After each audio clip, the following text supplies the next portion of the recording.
trade indho la-aan laguma galo ee aqoon baa lagu galaa. Saas oo ay tahay su'aalo badan baa soo laabto ah haddaan rabo inaan trader noqdo ma waxaan u baahanahay fundamentalka mise technicalka inaan xooga saaro keebaa mudan keebaa igu soo laaban karo oo i saameyn karo. Si aan u kala fahanno waxa ugu waceenaa madar oo si qoto dheer noogu sharxi doono. waan salaamayaa akhyaarta Somali Finance Club macallimiin iyo arday iyo dhegeystayaalba waan salaamayaa. Waxaan ku socon doonaa qodobkaan jeedinayo oo aan doonayo inaan yara iftiimiyo bal technicalka iyo fundamentalku maxay kala yihiin. Kolley dadku waxay isweydiiyaan midkee muhiima, ma waxaan iska daayaa technicalka ma waxaan iska daayaa fundamentalka. Marka bal qodobkaasaan yara faahfaahin doonaa. Marka hore waxaan sheegi doonaa bal qodobka koowaad waxaan ka dhigi doonaa inaan sheego mid walba wuxuu yahay. Marka haddaan dul istaago technicalku waa akhriska chartiska amba haddaan si kale u sheego in trading viewga la dul tago oo aad wax xariiqdo ood suuqa analyze garayso dhankuu u socdo. Fundamentalkana haddaan qeexo isaguna waxa weeyaan waa qiimeynta mashruuca iyo xaaladda guud iyo coinkan muxuu ku saabsan yahay maxaa mustaqbal yaa ka dambe waxaasoo dhan weeyaan ayuu fundamentalkuna ku saabsan yahay. Marka bal qodobka labaad baan sheegi doonaa oo mid walba wuxuu kaa caawinaya technicalku muxuu kaa caawinayaa fundamentalku muxuu kaa caawinayaa. Marka technicalkan ku horreyn doonaa wuxuu kaa caawinayaa inaad garato goorta saxsan ee aad trade gelayso iyo goorta saxsan ee aad trade ka baxayso. Sidoo kale wuxuu ku fiican yahay day tradingka waxa la yidhaha amba trade yaroo gaaban oo maalin uuna.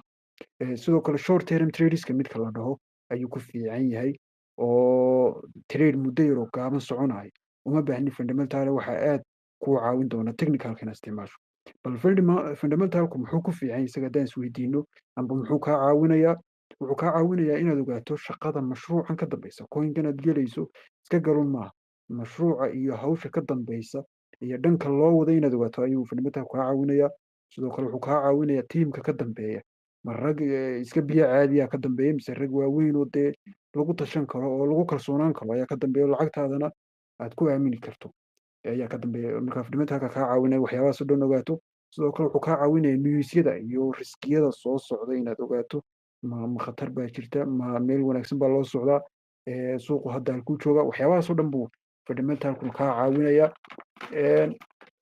Marka haddaan si guudna u sheego fundamentalka iyo technicalku midba wuxuu ku fiican yahay midka technicalku wuxuu ku fiican yahay short term marka aad gelayso amba trade yaro maanta intaad gasho isla maantaba aad ka baxayso uma baahnid inaad ogaato mustaqbal iyo maxaa dhici doona iyo waxaas dhan inaad isku mashquuliso.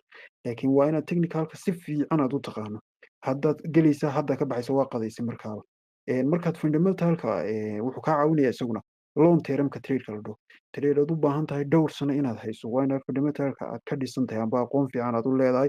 Haddii kale oo aad chartis xariiqdo dhulkaad geli doontaa waayo fundamentalku wuxuu kuu sheegayaa waxyaabaha kugu soo socda iyo mashruucan halkuu ku dambeyn doono. Marka long term markaad gelayso waxaad u baahan tahay inaad xoogga saarto fundamentalka. Si guud haddaynu u sheegnana waa qofku waxa fiican inuu labadaba isla isticmaalo uu yaqaano. Marka haddii technicalkaagu uu coinkan buy garaynayo fundamentalkiina coinkan kula buy gareeyo waxay rajada aad ka qabto inaad coinkan ku faa'iideyso ayaa kor u kacaysa. Marka waxaan ku talin lahaa qof walba inuu labadaba barto oo uu isku daro waa inay iskabayaan haddii mid gooniya aad u go'do waa gaari kala taayir banjalsan yahay.